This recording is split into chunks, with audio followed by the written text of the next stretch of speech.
Hi, everybody. It's Krista Gonsalves, registered nutritional counselor and wellness business clarity coach and copywriter for those of you who haven't met me yet. And I'm so happy to be chatting with you today because in the whole hustle and bustle that's been the entire month of December, actually, leading up to the holidays, well, we all know how that goes. So I really just wanted to take some time out today to chat with you guys about a particular topic I've been waiting to chat on for quite some time. And what prompted me was a recent question that I had actually in confidence from a member of the Juice Up Your Wellness Biz community group on Facebook. So this is how it all went down, and you'll understand why I just felt like I needed to go ahead and write about and talk about this particular topic. So one of the members who has the same designation that I do, so RNC, Registered Nutritional Counselor. In fact, we have a very similar background, so we were very relatable on that level as well.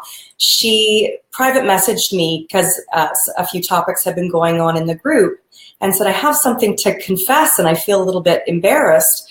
I'm, practicing a nutrition professional and I don't like consulting with clients. How on earth am I going to make this whole nutrition business thing? How am I going to keep a nutrition practice if I don't want to see clients? I got where she was coming from right away. And it isn't that I personally didn't love every one of my clients who came into my own practice when I was nutritional counseling, basically. And as you folks know, in the last year, I made that big transition from consulting to business consulting and copywriting. So you probably know more about that background and lots of my blog about that. I've chatted with it in quite a bit of detail why specifically I made that transition. So we won't get into that because it's more about this particular question that I wanted to address for this member as well as for all of you, because I bet as either a nutrition professional or other kind of wellness expert, wellness entrepreneur, this has crossed your mind once or twice. What if the client work is getting to you? What if you're just not feeling it? What if you don't feel like you've got the coaching vibe? Where does that leave you? How can you still move forward with a wellness-based business, whether it's online or offline? So we're going to speak more in general terms, online or offline. So this is what her and I chatted about. I shared my own experiences with exactly the same thing. I had 100% offline, so a physical business, and I was practicing out of my home, but also out of a women's gym. And I was seeing as many clients as I could possibly stack in a week. Not only did I love the work, and I really loved being one-on-one with my clients because I loved learning their story. I really get into where people are coming from and helping them to discern what steps we're going to take to move them forward rather than keeping them stuck in their own health journeys. That was totally my deal. But as time went on and I realized I was having my own health issues, I started feeling a real disconnect with my clients, and it started to feel more like burnout than anything else. And I knew my clients could feel that from me. I'm pretty much an open book, and I wear my heart on my sleeve that way. And it started to feel like not the right choice for me. Client work, that is. So I was faced with the exact same dilemma that this member of the Facebook community was faced with. I love the work. I loved everything, nutrition and healthy lifestyle, but I wasn't absolutely loving meeting one-on-one with clients anymore.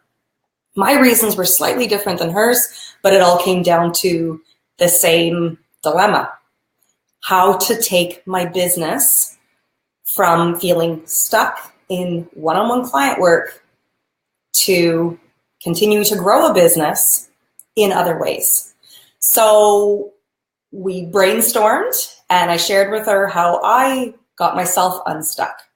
So I'll share with you all of those ways that I suggested that she could possibly diversify her nutrition business. Now, this was nutrition specific, but this is going to scale to all wellness-based businesses as far as I can tell.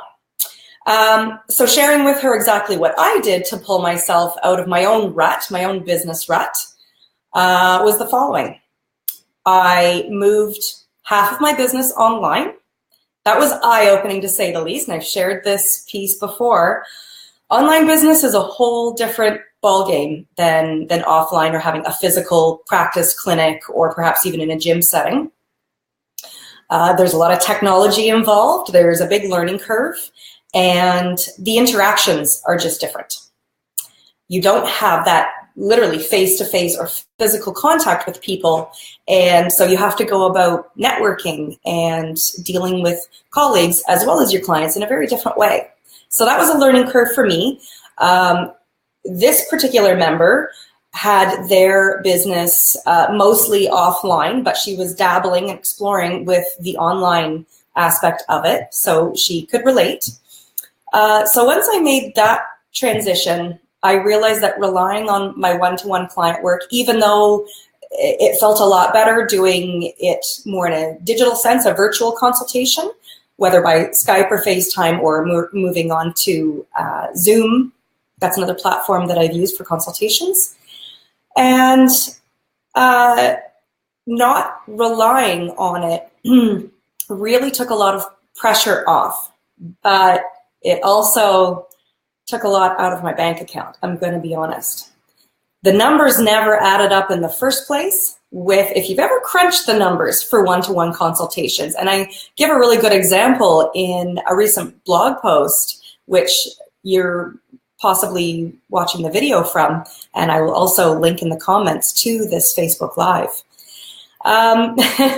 It would take a whole lot of clients on an annual basis to probably meet the financial goal that you've set for yourself or for your business, or that goal that you need to meet in order to keep your business afloat. I crunched those numbers every which way I could possibly do it, and it never added up for me. Try as I might to stack those clients one after another, and business was good. My practice was thriving, but like I said, I was also getting completely burnt out as a result of that. So once I took it online, the pressure felt less, but it still didn't feel like enough. It wasn't fulfilling in a career sense, that I didn't feel like I was living up to my potential as a nutrition and health professional, but I also knew that the bottom line was never going to get fulfilled. The goals that I had for myself, I needed to bring in multiple income streams. There was no ifs, ands, or buts about it. So here's exactly what I did. I love chatting. I love speaking to groups of people. The bigger, the better, in fact. So I hate to say cashed in on that, but I honed in on what I knew my skill set was. So speaking, that's one of my skills. I enjoy it.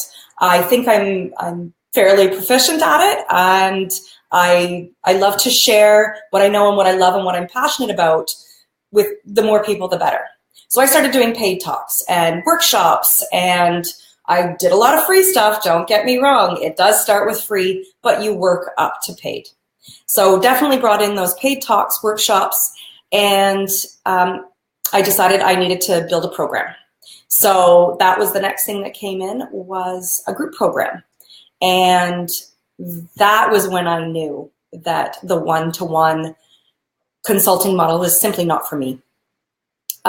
This felt more at home. I love being in front of a group. I love sharing with as many people as possible. And so I knew that model worked. So it was paid talks, and it was a group program. And then I decided to bring that program online. So I tested it in a real live group a couple of times first, and then decided to bring that online. And again, that felt like magic. That was my sweet spot. So those were the two main ways that I remained working as a nutritionist or a nutrition professional, and I was able to tap into multiple income streams that did not rely on that one-to-one client work. In fact, I pretty much at that point gave up one-to-one client work. From there, I created digital products. and that involved e-guides and other downloadable resources, and really not reinventing the wheel.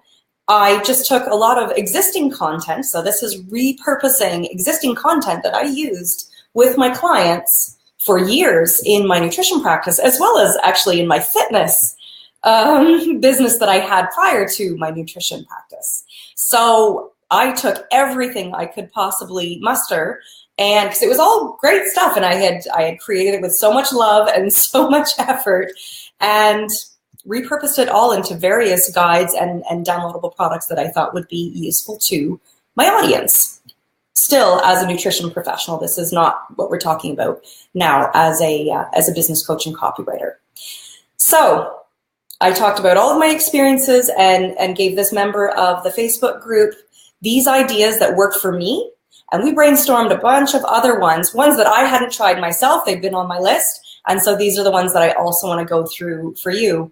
Because like I said, I know a lot of you are struggling with this, that perhaps client work, and there's absolutely no shame in it. Just because you become a nutrition professional, a health professional, a wellness expert, whatever your jam is, even if you are just fresh out of school, I just want to let you know you don't need to get stuck, as I did, as this gal that I'm talking about who brought up this particular question, which prompted this whole vlog today, the video blog.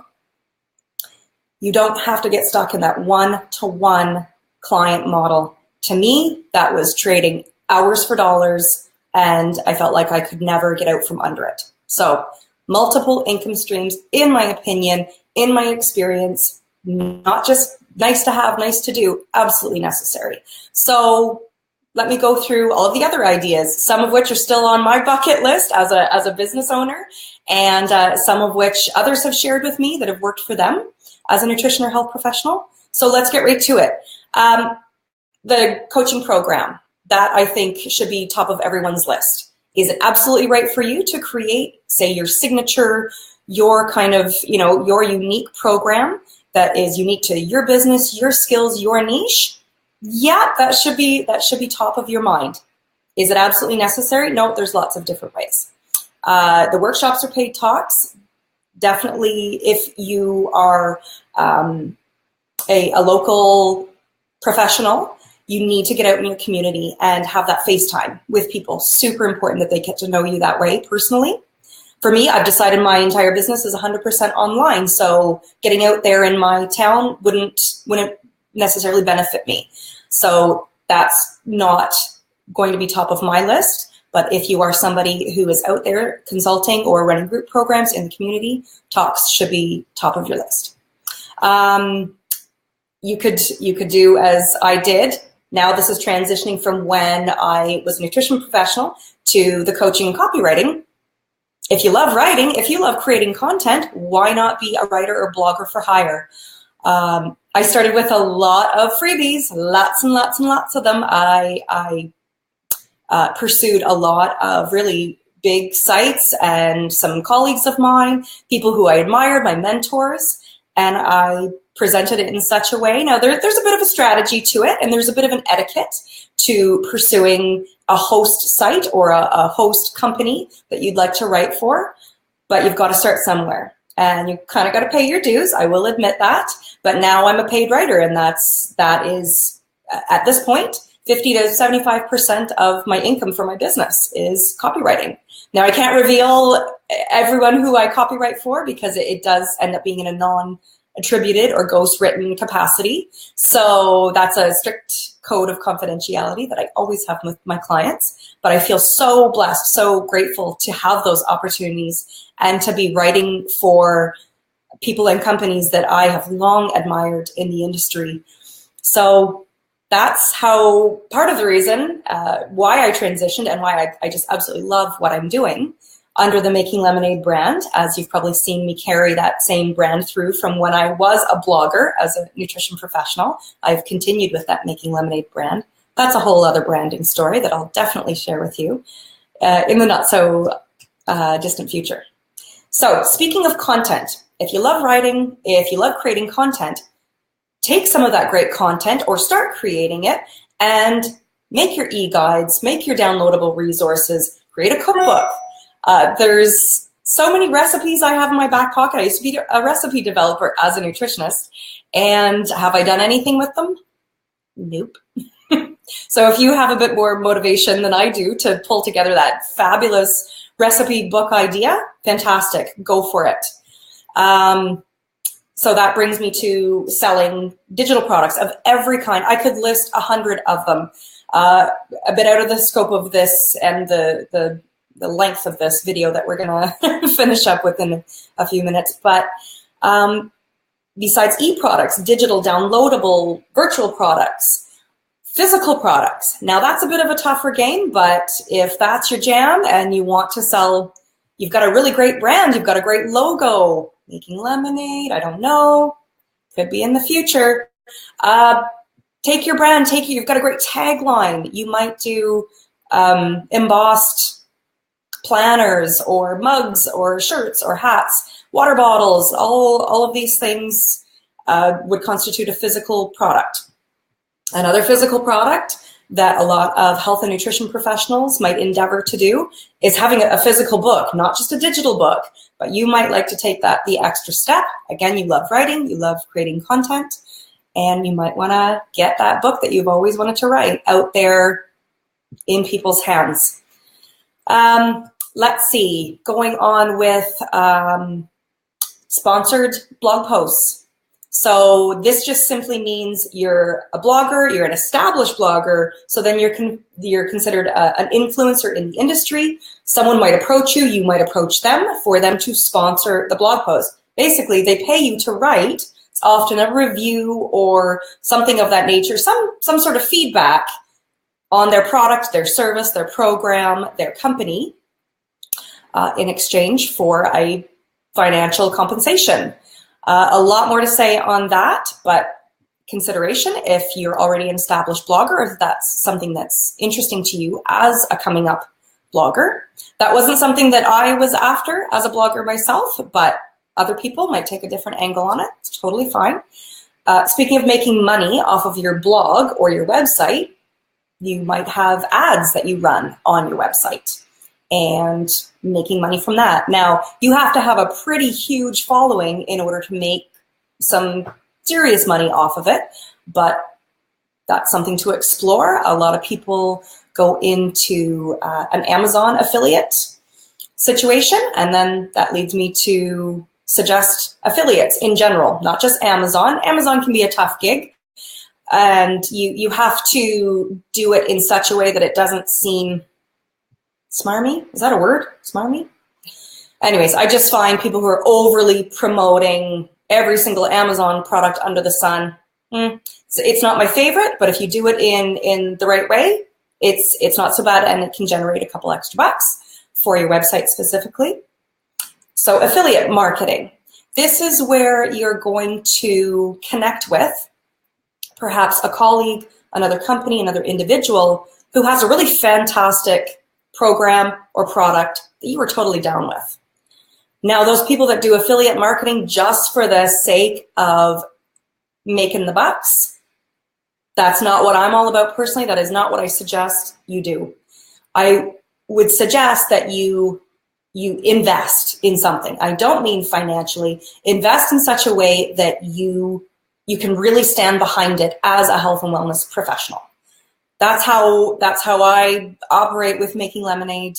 I only get behind products and programs and consider being an affiliate for them or those because I've either used it myself personally, my family has used it, I've used it in my business, or I have a client. I have some sort of attachment to it, and I can unequivocally get behind it so that and yes, I may get a kickback from it. I'm using that term kind of loosely because there are so many different affiliate relationships and affiliate arrangements that you can make between your business and another business or another individual.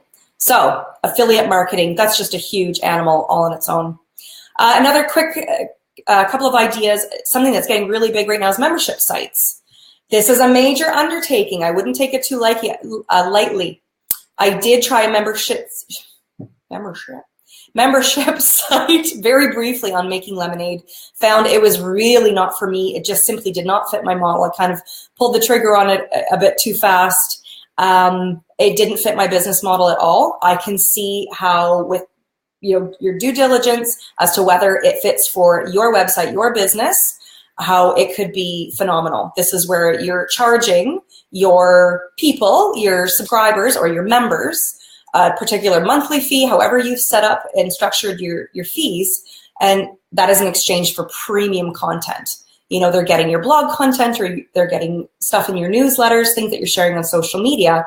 That's your excellent content, but they're getting your premium top-notch stuff in a behind-a-wall membership. So something to consider there. You could also be doing, this is something that I've also dabbled in, and that would be supplement sales. Now, this would go back under the physical products, and there's a lot of different ways to partner yourself with the supplement sales or the physical product aspect. So if you want to know more about that and how I went about that, I didn't do sales directly. I'm still affiliated, but I shouldn't say affiliated. They're not an official affiliate. They're really just a referral, and that's VitaSave for me. This is not a plug for VitaSave in any way, shape, or form. They were literally the people who I started personally ordering my vitamins from. I absolutely love them and decided that I just wanted to tell my people about them. So now I just have a referral link. It's that simple. I get points towards my account, and it just goes towards my personal vitamin bill every month. So that's how I've worked it. Some people want to go a lot deeper, whether you are a practitioner that actually prescribes specific supplements like a naturopath to your clients or your patients, then you would want to go with a totally different sales system for that and get partnered up probably with FullScript. That's who I was briefly partnered up with when I was working as a nutritionist. So there's all of those ideas, and I have one more. Now, it's not adding in another income stream per se. It's actually considering changing your focus. Maybe you're just stuck in the rut because you're not in the right niche. When I was a fitness trainer, for example, and I spent 5 or 6 years doing that, I felt compelled to move into nutrition because not only did I hurt my back and had multiple babies, which sort of physically pushed me out of the fitness business. It just wasn't, I wasn't fired up by it anymore. Nutrition was firing me up. So it really just took, changing my focus, changing my niche. And so not only did I change entirely from fitness into nutrition, I changed who I was focusing with. So with fitness, it was men, women, all ages. I even did teens and kids. I didn't have a specific focus with fitness, but with nutrition, I got hyper-focused. I was a women of a certain age, hormone health pretty much exclusively, and man, did that fire me up. And I remained that way for many, many years, and that was a very fulfilling career for me. And so as I described at the beginning, that too began to just wane, and I felt a shift happening. So here we are, guys. I hope I've given you some great ideas for perhaps getting yourself unstuck from that one-to-one consulting model. If it feels good, stick with it. But we're talking about when it doesn't feel good anymore. So it might just be shifting the focus, shifting the niche, or you might want to consider pulling in any one of those multiple income streams. And if you're thinking, well, how am I supposed to decide? Those all sound like great ideas. And I can't possibly decide. I think all of those sound good. I would love to try every single one of them. I'm going to leave you with this. And sorry, I'm just pulling this up on my screen so I can say it correctly. This is from John Spencer Ellis. And he says, what skills are you most sought out for? What do you absolutely love doing? Consider your main business venture for a minute and identify the skills you use that have been generating the most income. If you're a coach, clients might come to you for your expertise in a particular area, your ability to listen, or your penchant for tough love. Once you can identify the personal quality that most easily translates into dollar signs, you can repackage those skills to create multiple income streams. Ooh, that was pivotal for me. I'm going to leave you with that, and I'm going to sign off, and I hope I've given you a few ideas, and we're going to keep this conversation going. So join in on our Juice Up Your Wellness Business Facebook community, and I'm going to be continuing this conversation in there. Have a great day, guys. Bye for now.